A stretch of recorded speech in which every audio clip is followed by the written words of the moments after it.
Welcome to today's episode of the Sports Generals. I'm here with my fellow co-hosts. We got Mr.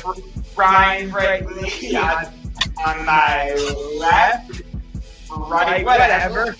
And I got Juwan on the other side. What's up? NBA All-Star Weekend. You want to start there? It's a good place to start. Yeah, sounds good. I don't even want to talk about the dunk contest because it was terrible. Why don't we just go in order? We'll run through the events in order. Fair enough. So I didn't watch any of Friday night, so let's start with Saturday's skills competition. Excuse me, but I was there on Friday night. Lucky duck. You could briefly talk about that. Yeah, what was up? What was up with that game? How was it? So it was actually really interesting. It was a three-game tournament where it was, how do I explain this? Mixed with rookies and sophomores, mixed with G League Ignite players. It was Team Barry against, I don't even remember who the four teams were. Walton. Bill Walton, yeah. And then Team Isaiah against Team Barry. And then the winner of those two games met in the championship game. So that was that.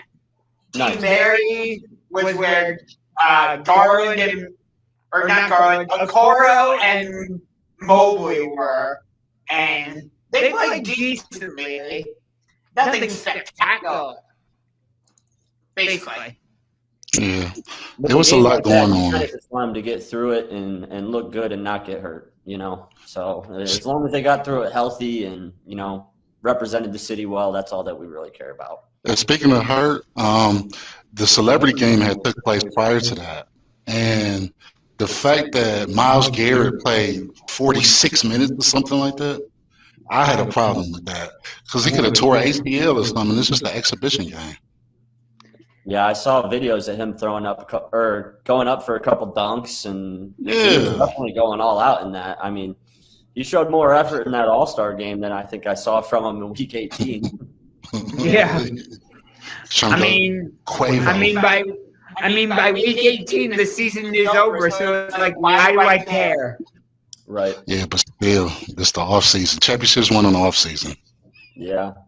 I hope Browns aren't winning a championship, my friend. He proved his point, though. You know, he's wanted to prove his point for a long time that he's a good athlete, even though he's a big guy. And he went out there and he showed out. So good for him. I'm glad he didn't get hurt, but I really hope that he announces his retirement from basketball shortly. Yeah. I thought they retired him. Stefanski said that, he's probably not going to be playing basketball anymore. I thought he said that, but I guess that might have been something. No, you're right, Jason. I remember it was either Stefanski or it might have been the GM. Somebody said it. They were like, you know, this is the end of Myles Garrett's basketball career. And clearly he had something to say about that. So it's an exhibition game. But it was all for fun. So. But the rookie game was good. The Rising Stars. It was very good, man. It got a chance to showcase the young rising talent throughout the NBA. LaMelo Ball put on the show. Our kids put on the show.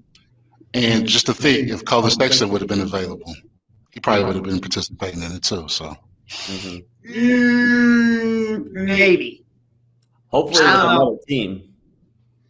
We still have him though. I'm not a fan myself. I think he's a good player. I just don't know how he's going to fit into this thing that we've got going right now. You know, the Cavs are 35-23 in fourth place in the Eastern Conference. Like, you know, what's going to be throwing a guy like Sexton back in the mix? What's that going to do to the chemistry? What's that going to do to the flow of the offense? You know, so, you know, right now he's a very valuable piece that if the Cavs do want to try to, you know, make a run at this thing, you know, he's going to be a very valuable piece that they can dangle out to people and potentially get some trade bait for. Yeah, I would agree with you. So going to tonight's game against Detroit, Garland is out, and not Okoro. LeVert is out. Mm-hmm. So I guess Garland's back injury is more serious than we thought. Yeah, but the way he was playing, participate through all the All-Star weekend, skills competition, the All-Star game. And, I just can't help but to mention, but it was a lot of rumors coming from LeBron's camp throughout the entire weekend. And we talked about this before. I had a feeling he was going to use this as the perfect platform for his agenda. And for those that's just tuning in, he had a chance to choose the All-Star for his team. It's just a coincidence he took 2 Cavaliers. His team or his camp leaked about him. Oh, yeah, I wouldn't mind going back to Cleveland. And it just seemed like that agenda was being pushed throughout the entire weekend. What you guys think? I think more than anything, he's just frustrated with the Lakers. And as much as we want to hold the Lakers general manager, Rob Pelinka, accountable, LeBron's just as accountable, if not more. Because the Lakers are the... Sorry, I'm getting ahead of myself. Hey. Take your time, Chief. It's all good. It's just us. Yeah, I know.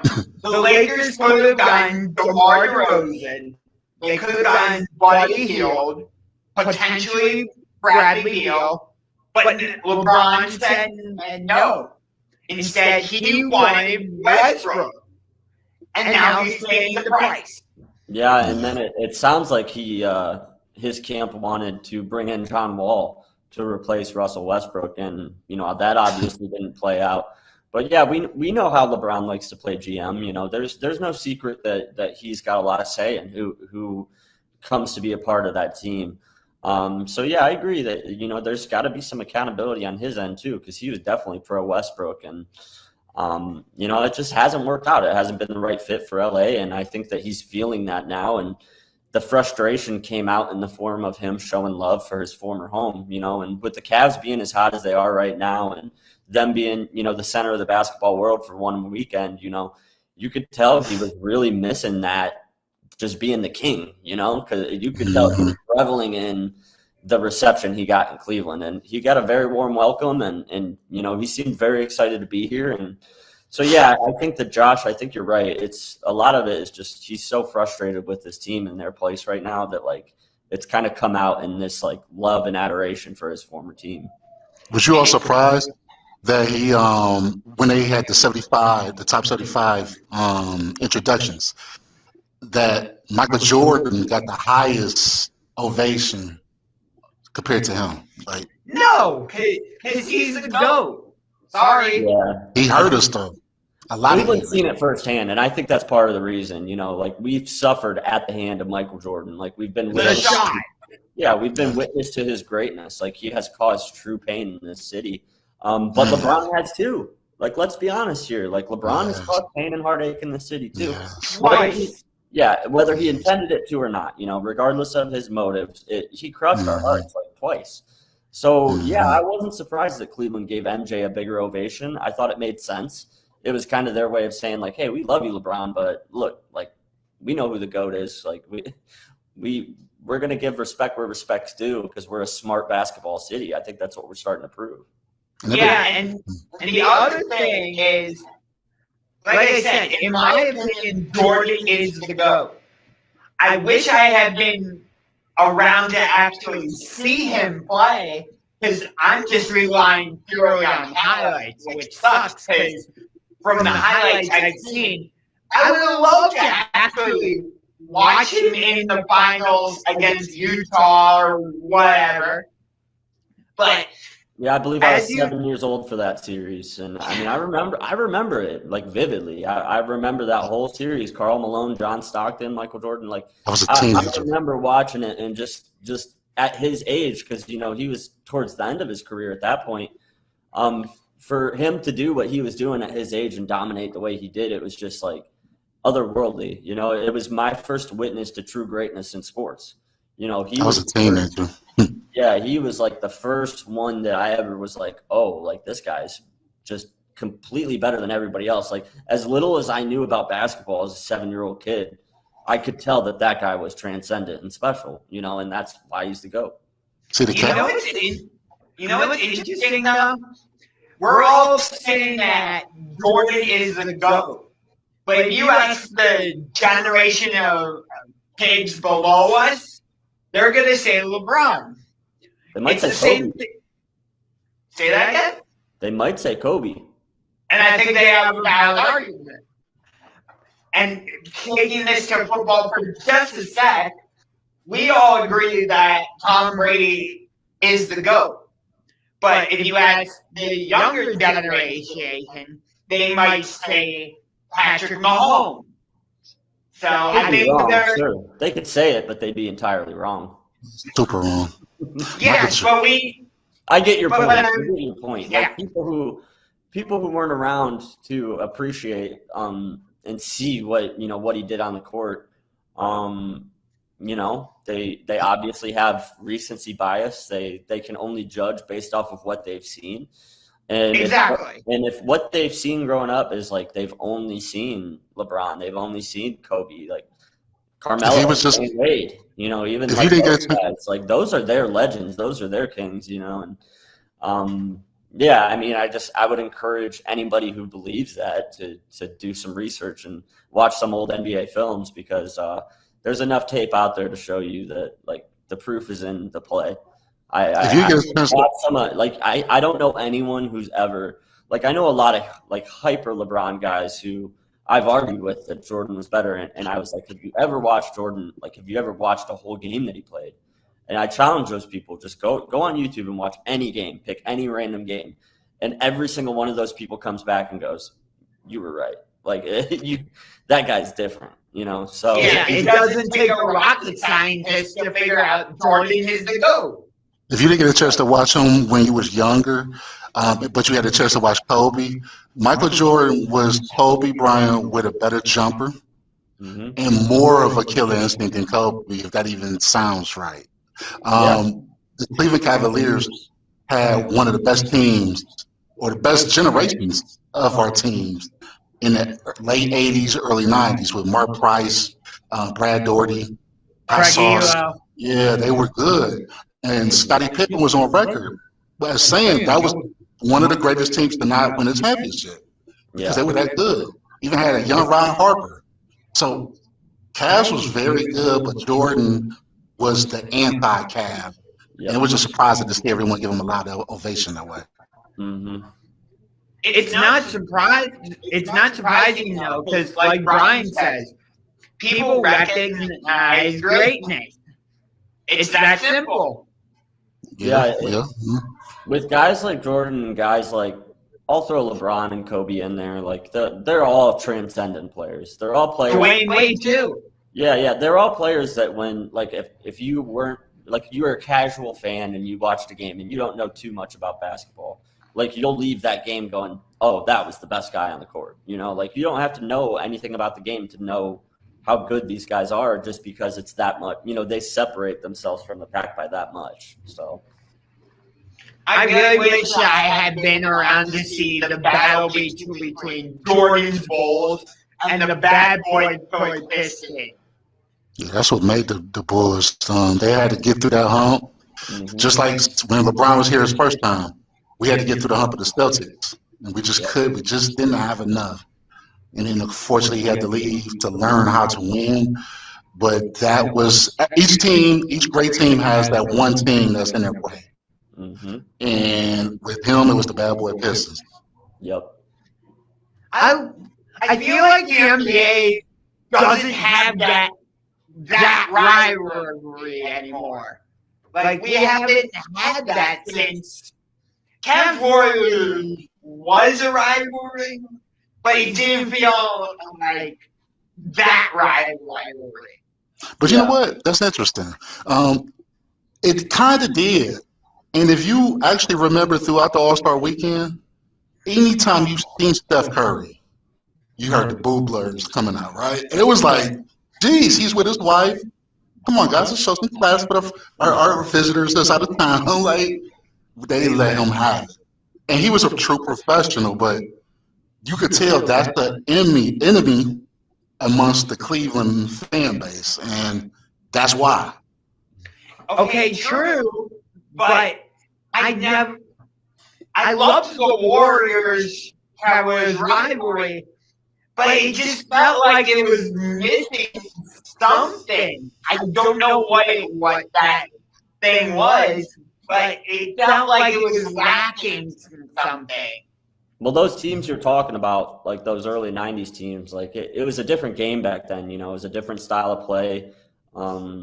So that kind of rivalry, that real physical, tough, in-your-face type of rivalry, like it doesn't lend itself to today's game because it's more of a finesse game. It's more of a spacing game. It's more of a three-point shot game. And they all friends.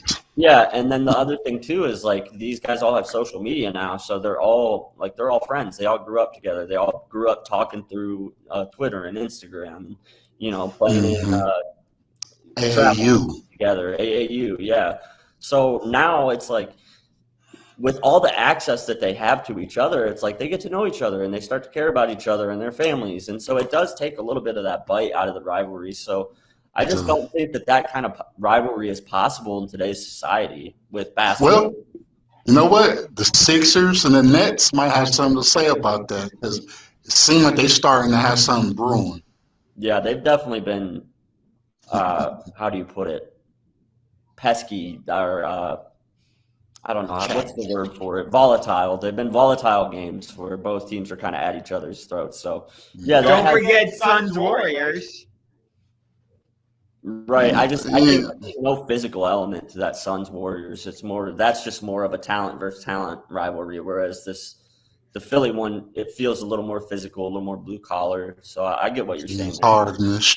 Yeah. I mean, I'm not suggesting that there's a rivalry that can get to the level of Pistons Bulls from the early 90s, late 80s, where it was physical and hard hitting, like what you're suggesting, Bryan.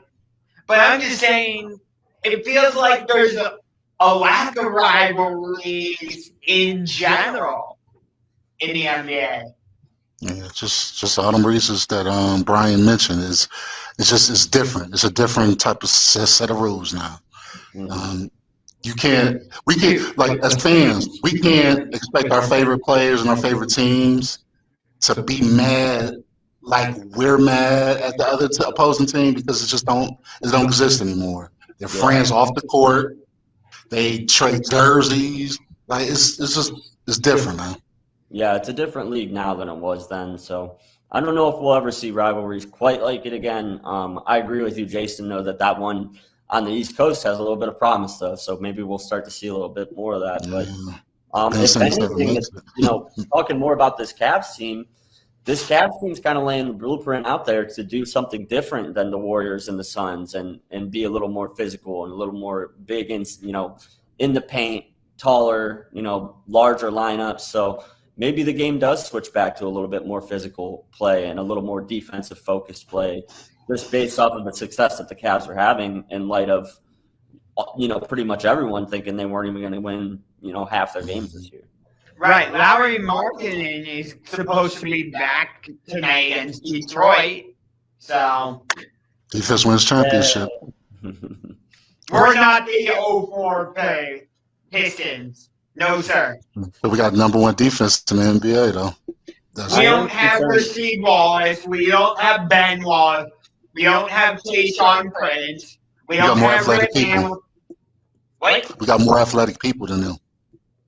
Yeah, it's a different team. It's definitely a different type of team. 7-foot guys. Mm-hmm.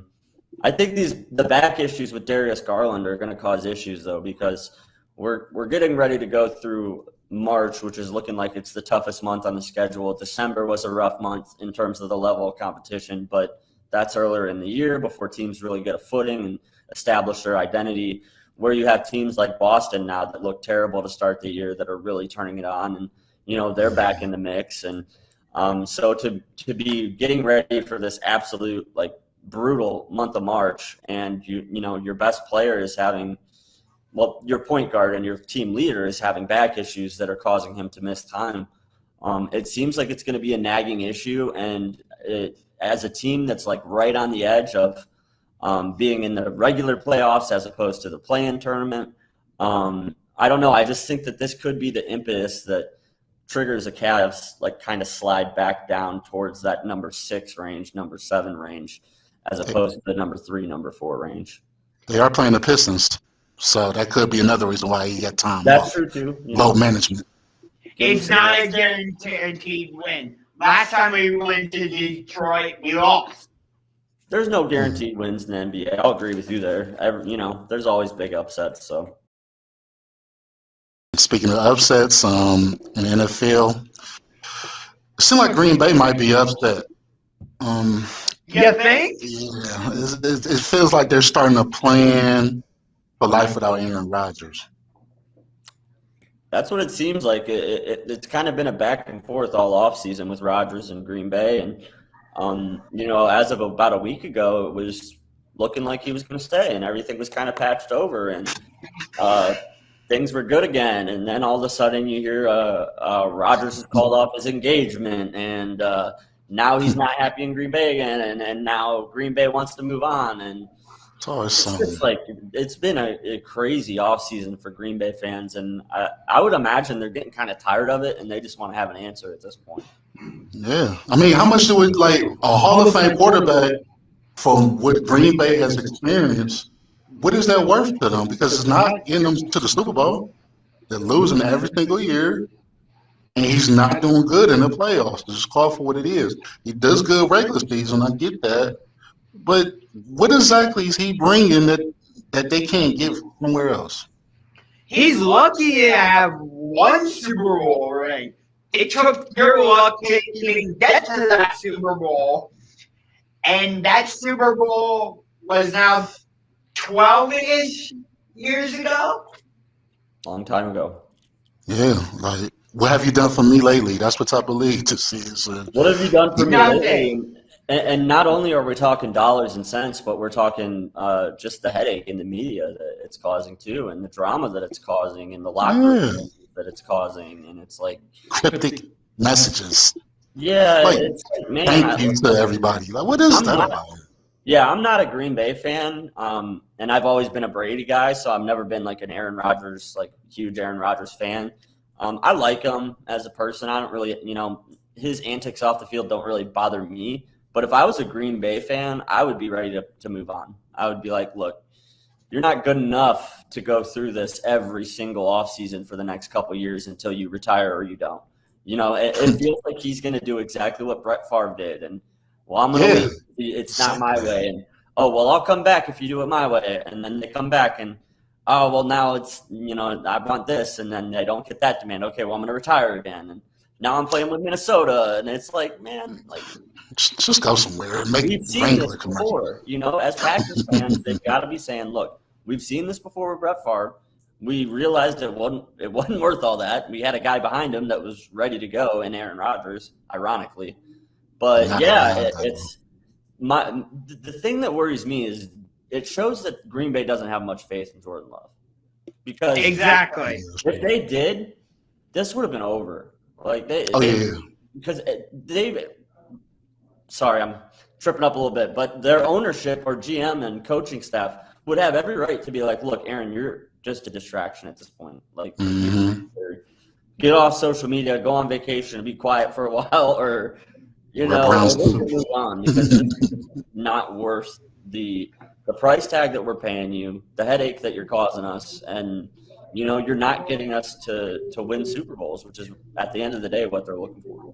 The juice ain't worth the squeeze. That's it. I was tripping up trying to come up with the right phrase for it, and that's it right there. So, and you nailed something, man. They don't believe in Jordan Love, and they're dealing with this because they have to. But I agree. the GM from Green Bay, Bryan, he came out yesterday and said, "We never promised you we was gonna trade you." Now he's starting to. It's starting to get ugly, man. We went through this last season. Yeah, it's kind of like the Gunther situation early on. I was kind of like, this guy's kind of I didn't really feel too positive about him. But the more that this situation is dragged on, the more and more I'm starting to feel for Gunther and starting to feel like Rodgers is being the jerk. You know what I mean? I'm not feeling that way at all. The narrative has changed a little bit, in my opinion. Nope. Because here's the thing. Green Bay put themselves in this position when they were stupid enough to trade up and draft Aaron Rodgers' replacement in Jordan Love. How about you go out, draft a wide receiver, draft a running back, do something big.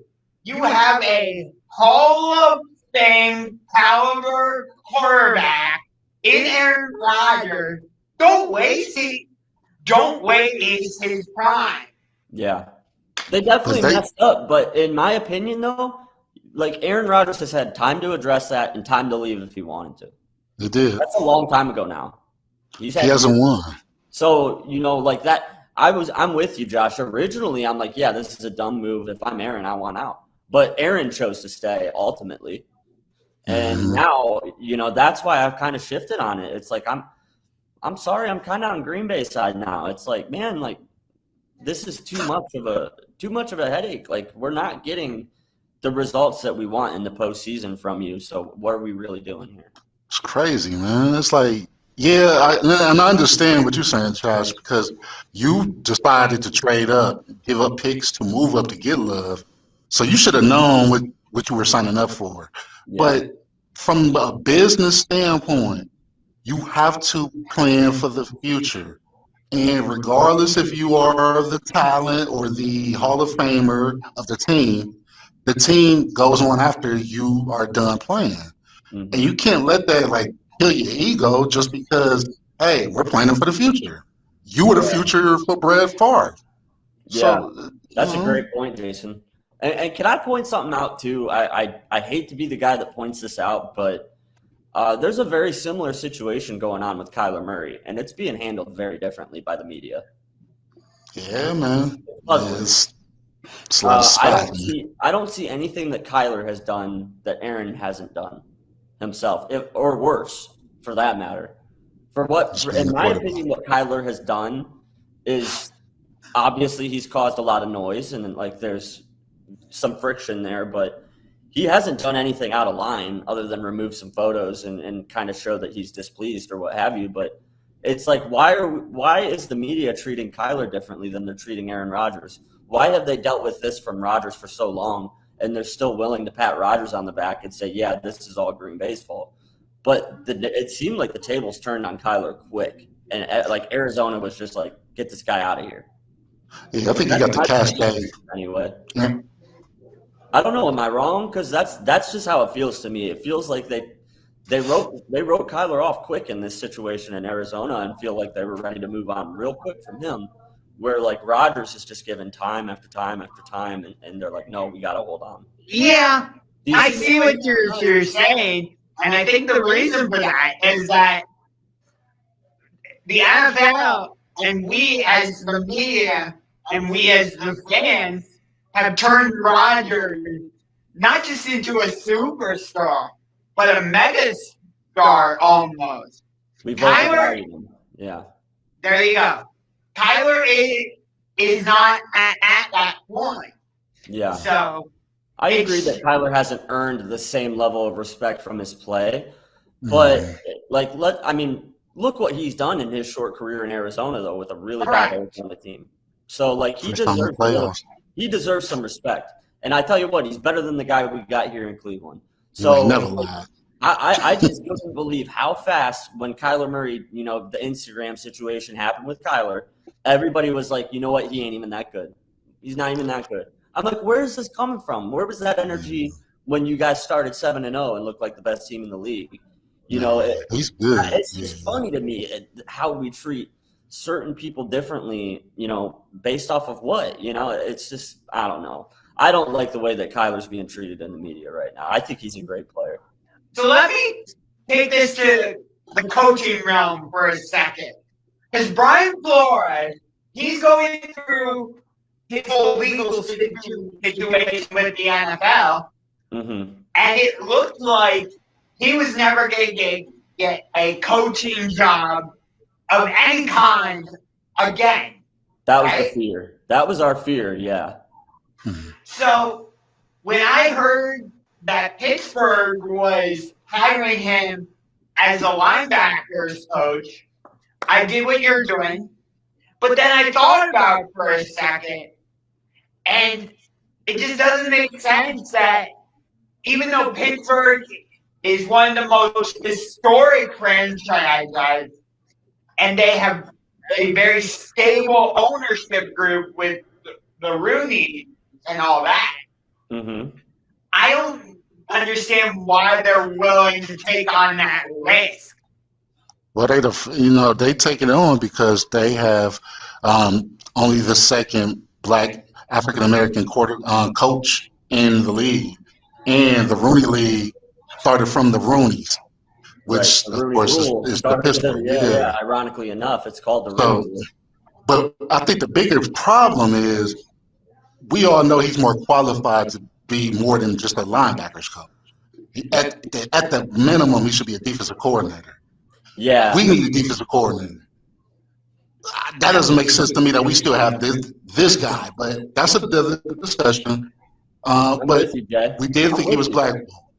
I'm with you. I think he's a great coach, and Pittsburgh did the right thing in hiring him and giving him another chance, because the fear was like, oh God, like we know who the owners are in the NFL. It's a bunch of old whites who don't like when people cause any kind of friction legally with the NFL. So that's what I was fearing was, oh God, he's never going to get a job again, poor guy. So good on Pittsburgh for doing the right thing and hiring him. But at the same time, Jason, Pittsburgh's kind of taking advantage of Brian Flores a little bit, are they not? Because they're going to get him at a price to coach a group that he is way overqualified to coach. Man, so, flying around the field because I'm scared. Pittsburgh linebackers. Yeah. So here's why I'm saying Pittsburgh is taking a risk. And it's because of everything I was just talking about with his legal situation. It's similar to why I don't want Deshaun Watson here. No, but that's a criminal case, and this is a civil thing. You know, that's totally different. Yeah, that's apples. I'm just talking about. Yeah, but he's suing the NFL. He's not in danger of going to jail. He's not in danger of anything. Right. You know what I'm saying? Whereas Deshaun Watson, you don't know if he's even going to be out on the streets if he gets convicted of all the stuff that he's got hanging over his head. So I think it's a little different. I don't think it would be fair. Apples and oranges. I don't think it would be fair to compare Brian Flores to Deshaun Watson, because Brian Flores hasn't done a damn thing wrong. And Deshaun Watson. Okay, so maybe that was a bad comparison. That's all I'm saying. I get what your point was, but I don't want to put those two in the same category, because Deshaun Watson at this point has done some things that, if are true, make him sound like a complete scumbag. Brian Flores has not done any of those things. Like, just bring to light racism in the NFL. Right. Just because he has a beef with the owners in the NFL, like, there's no risk in Pittsburgh losing him. What would they lose him to? The worst case scenario is he wins his case against the NFL, and then the rest of the league pays him money, which they would have had to have paid him anyway, because ownership of Pittsburgh is part of that. Like, if he wins that suit, part of that money's coming out of his owner's pocket, which is the great irony of the situation. And the NFL is all about, like I said, what have you done for me lately? Yep. Win. Watson is a winner. Let's call it for what it is. I would take him over Baker in a heartbeat. Yeah. Yes, there's the cloud that follows, but okay, you do your 6-game suspension. Now what? Yeah, I'm with Josh on Deshaun. I think that risk is not worth it for me personally. I'm with you there, Josh. But the Brian Flores situation, to me, it's risk-free. Because they're in the same position no matter what, and they got a great coach at a great price to coach a position group that he's way overqualified to coach. So. Way over. Yeah, I agree. That part I agree with you, and I admit it was a bad comparison to put Deshaun Watson It's a Bryan. different kind of risk. Yeah. But for me, I just don't want all that drama and baggage and stuff. But what drama and baggage really? Like, all that stuff is being handled in the courts between his attorneys and the NFL's attorneys. Nobody in that locker room's dealing with it. Nobody on that ownership group is dealing with it. It's all being litigated in court between a bunch of dudes in suits. Like, it's not affecting the mood in the locker room. Guys respect the hell out of Brian Flores, and we're thrilled that they hired him. So for me, I don't see any risk in this situation. Pittsburgh comes off looking great because they gave him a second chance. Everybody said nobody was gonna. They come off looking great, and they get a good coach on top of it. So for me, what's the risk? What's the head coach of anything? I don't see, like, the worst case scenario doesn't really affect the Pittsburgh Steelers in any way on the field. They'll talk about it during the games, but they're not going to make that the emphasis of the game. Like, the linebacker. TJ Watt cares. Yeah, you think TJ Watt cares? You think Devin Bush cares? You think any of those guys on defense care about what he's? If anything, those guys are supportive of what he's doing because they feel the same kind of social injustices that Brian Flores feels. So I think that in terms of what the team's going to do on the field and him being a distraction, I think that it's a risk-free thing to do. I don't see where the risk is, honestly.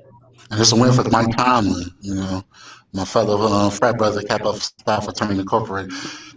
That's a good look. It's a good look all the way around, man, and that's good for them. But I still don't like the Steelers. Yeah, I know. It scares me. It scares the hell out of me because I think Mike Tomlin is the best coach in the NFL, not named Bill Belichick. And for him to add Brian Flores to his staff, that's with that defense that they already have, oh my God, it's gonna be scary crazy. As a Browns fan, man. It's beyond scary. If Pittsburgh gets a quarterback, we're screwed. Let me ask you this, Josh. Like, I know you're talking about the risk and stuff like this. Whose defense would you feel more comfortable going into next season with? The defensive unit in Cleveland with our defensive coordinator, or Pittsburgh's with Brian Flores? Okay, now I'm getting to sound like a hypocrite. Yeah. But you see my point. Say that again? You see my point, though. Yes, I do. It takes the risk out of it. It's like, this takes us to the next level, So I don't know. I mean, the only risk that's being carried right now is from the NFL ownership group, and they deserve to be penalized for the way that they've handled the situation. So I don't think that the players in Pittsburgh or the other coaches on his staff are too concerned. If anything, they want him to win that case. So just win, baby. That's all they care about. Did you guys want to talk to Juwan Howard? How do you feel about the suspension, Jason? Do you think it was long enough? You know what? I think that it was irresponsible the way that he conducted himself. You're a head coach of a marquee franchise, okay? Thank you. You're not. It's not a pickup game. You might have disagreed with the way that the timeouts was called and the stuff on the court. But at the end of the day, Juwan Howard, man, like you have to do better. Like, and then 5 games, I thought that was too short. I would have suspended him 15. As a Michigan fan, man, I was just so relieved that was a suspension because I expected way, way worse. Because this is the first altercation that he's gotten in the past 30 days. Like, he just got into it with another Big Ten coach. So, like, you got to control your anger. A pattern of behavior that's really concerning. It's the player in him. It's the player in him that's won championships, that's like, you're going to come into my personal space? Like, no, that's not acceptable. But when you're a coach, you have to conduct. You're teaching a kid. You got to conduct yourself differently. You're not a player anymore. The kids looking at him, and they think it is okay to fight Wisconsin. It's just a bad look. It's a bad example. I think he got off way light. I'm glad he didn't get fired. I think that may have been a little extreme, but honestly, I think that the guy needs to see some anger management help or something. Because he wouldn't even like that in the NBA. No, and by all means, he's a good guy. Have either of you ever heard anything really particularly bad about him? Like, no. Well liked, Pro's pro. So to me, this seems like it's a character defect of his that if you put some work on it, like he could put it in his past, And this is coming from a guy here, like, I'm an alcoholic and an addict, 5 years clean. Like I had to get, there's some parts of my character that I had to really look at and address. And I think that with Howard, I don't think he's a bad guy. I don't think he's dangerous, but I think that he's got a serious problem with his anger that he needs to learn how to control. So I hope that he does take the suspension time to reflect on it. And as a Michigan guy, I can tell you this, he's on thin ice. He doesn't have one more physical altercation in him. He's looking at he'll never coach again if it happens again. So you never heard of a coach fighting another coach? No, throwing a chair.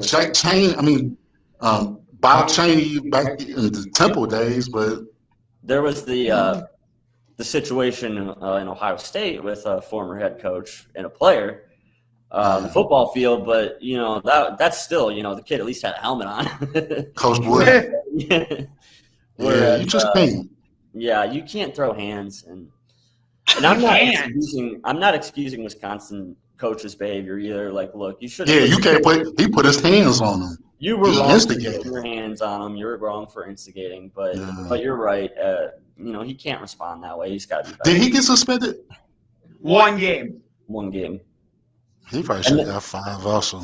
I don't know if you saw the Wisconsin assistant coach that tossed up the tremendous crotch chop on camera. But he got away scot-free. They didn't suspend him for anything.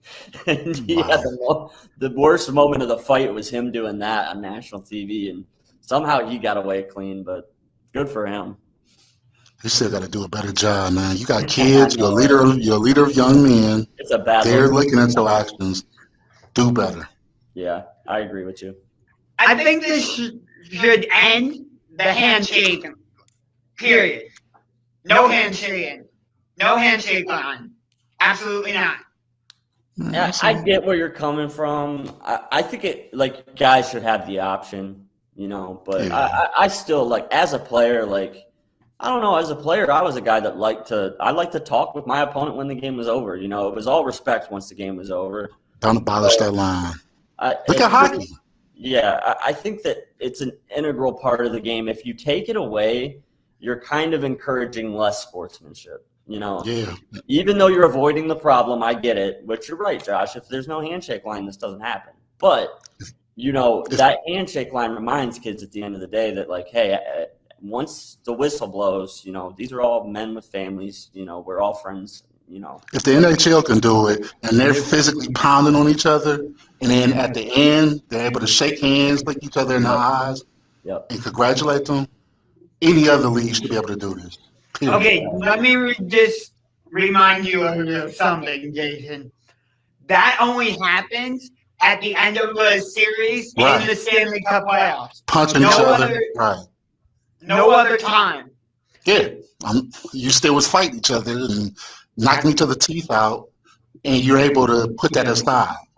Yeah, they do handshakes at the end of hockey games. Not a traditional handshake line like you're saying, Josh, but yeah, they still do handshakes at the end of hockey games after they got done fighting each other and knocking each other's teeth out. Man, yeah. There's I think it's an integral part of the game to teach young men and women that hey, it's all at the end of the day we're all people, and it's a game. And I think that if you take away the handshake line, you're kind of missing out on that opportunity to remind people that, hey, especially look at the world now and everything that's going on and war in Eastern Europe. And it's man, at the end of the day, we're just playing a game, man. This is fun, let's have fun. And at the end of the day, let's not hurt each other, and be respectful. So totally agree. Yeah. Well, this was a good show, guys. That's the boring adult in me. That's the boring, mature adult in me. But it was needed, man. Yeah. It was a great show, though. Yeah, good show, guys. I thought we got a lot of good stuff in. Everybody who's watching, this is going to be our new time, Thursdays, 12:30 to 1:30. Yeah, we're going to have a lot to talk about next week. A lot going on in the NBA with things getting started back up after the All-Star break. So I'm excited to check back in with you and see where the Cavs are at next week. So is it March 6th yet? I'm sorry? Is it March 6th yet? What's March 6th now? A ton of stuff. Is it your birthday? No, that already happened. Oh, that's right. What's Well, March 6th is kind of soon. At least give us something. All right. March 6th is the Monsters host the Marlies. Okay. Then it's Don't care. Suns Bucks rematch of the NBA Finals. Good game. The Cavs host the Raptors on ESPN. And then AEW Revolution. Oh, all right. Well, next week we man. can preview March 6th. That'll be our last show before it. So we look forward to that next week. We'll be talking more about 3-6-22 and all the exciting events that will transpire then. All right. All right, y'all. guys. It was fun. We'll see you next week. Talk to you. Peace.